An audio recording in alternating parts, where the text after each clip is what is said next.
I knew that working for peace could be dangerous, and I was sensitive to anything that was out of the ordinary. Sometimes just the fear that anything bad could happen, especially to my family, made me weak and feel like running away from the peace movement. Yet the other kids were depending on me, and in a way I felt that my own unborn children were depending on me too. I could not turn away. No matter how afraid I was, I could only be careful and try to stay safe. Once a journalist tried to trick me into saying something dangerous about one of the armed groups, just so he could get a story. He would have sacrificed me for that. I learned never to accuse anyone of anything. I would always describe atrocities and denounce the violence, but I never talked about who was responsible. I simply said I did not know. This became a way for all the young people in the peace movement to protect themselves. A month after Gracia Machel's visit, the Children's Movement for the Peace in Colombia was born during a workshop at Santa Tercito, just outside Bogota. I returned from that meeting full of enthusiasm. At the next gathering of Apartado movement, I told the kids, listen, we are going to make the whole of Colombia sit up and listen to us. There is going to be a special election for children called the Children's Mandate in which we will choose the rights that are most important to us.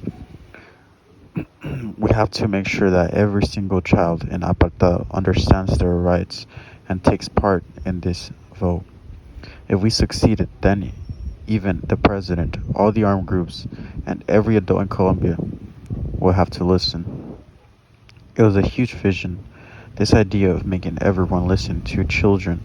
People were afraid for us. Some said that if children went to the polls to vote, they would become targets of the armed groups. For years, every election in Colombia had been disrupted by violence.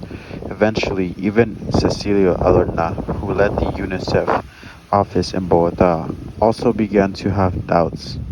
UNICEF and a local peace organization called Red de Paz were the main sponsors of the children's mandate. They had the backing of many other organizations, and about 20 young people like myself were advising on how to make it a success. Sometimes UNICEF flew me to Bogota to take part in workshops and meetings. On one of these trips, I heard that Senor Adorna was thinking of canceling the entire election. Right away, I went to his office and hovered beside his open door. He looked up from his desk. Farless, how can you do this to us?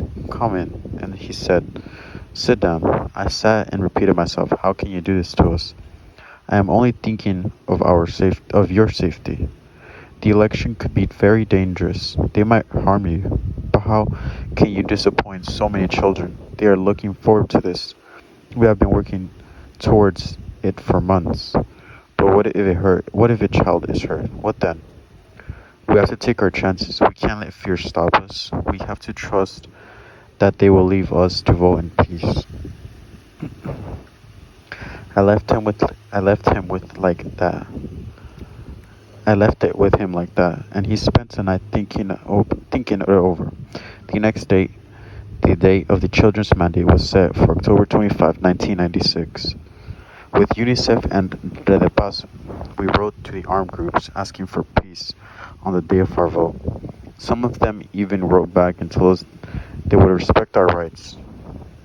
One group even wrote about the rights of their own children and about wanting to forge links between us.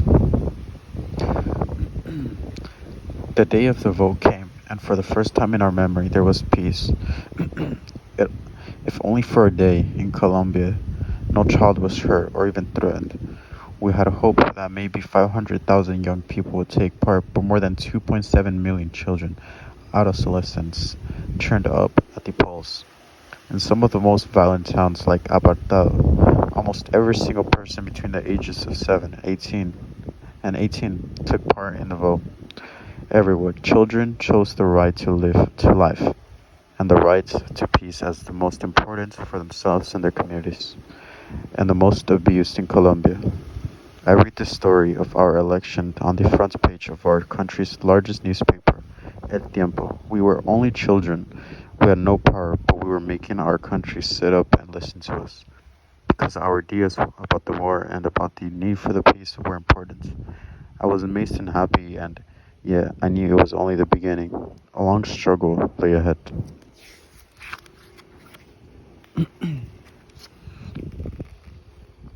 Mayerly, 16. After Milton.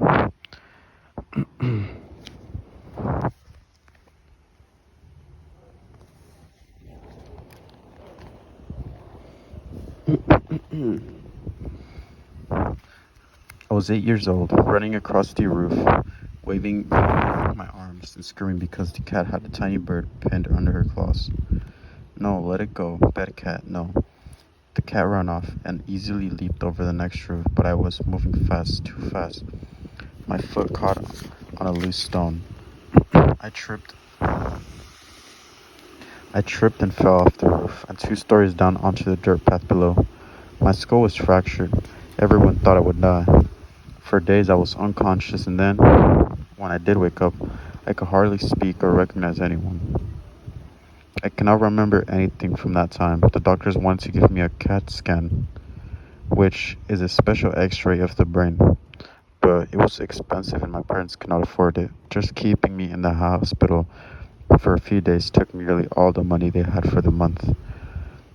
Yeah, even though people living in Soacha were poor, and even though we had lived there for only a short time, our new friends and family found a way to help us. I got the treatment I needed, and eventually I was healed. I remember coming home to tremendous warmth and love from everyone. And I think that is when I began to believe that there was no problem we could not solve. In January 1996, the day before Milton was killed, all the kids from the neighborhood were out playing soccer. It was a beautiful day and a great game. I was on Milton's team and we won. And when we won, he grabbed me by the wrist and twirled me around and around until I was screaming with laughter and giddiness. He was 15 and I was 12, and I adored him. Everyone was happy that day.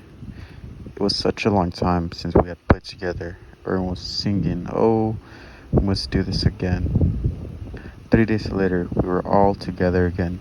Only this time it was for Milton's funeral, and everyone was saying, "I can't believe it." Around dawn on the day after the soccer game, a gang fight had broken out. Milton was at home, but he heard the commotion and went out to see what was going on.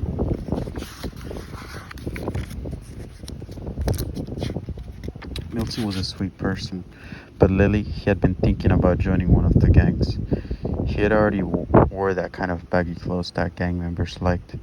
When he went out to see the fight that morning, he got dragged into it and then they stabbed him. When my sister Yami and I heard the news, we rushed to the hospital. We couldn't, but they wouldn't let us see him. The doctor, confusing Milton with another boy at first, told us that he was fine, that he had suffered only a small injury to his arm. 2 hours later, the same doctor was explaining that he had made a terrible mistake. Milton had been seriously injured and now he was dead. Then Milton's mother came out of the hospital and she was out of her mind because she had just seen his body. The wake was the wake was held in Milton's house, which is next to ours. His body lay in a casket in the tiny room where his mother usually slept. I am terrified of death, but all night I sat with Milton's coffin, sobbing uncontrollably until they had to drag me away. When they tried to carry his coffin out of the house, I clung to it because I couldn't stand to see him go. When they buried him, I screamed, "No, no, no," because burying him was like finally putting out the light of his life.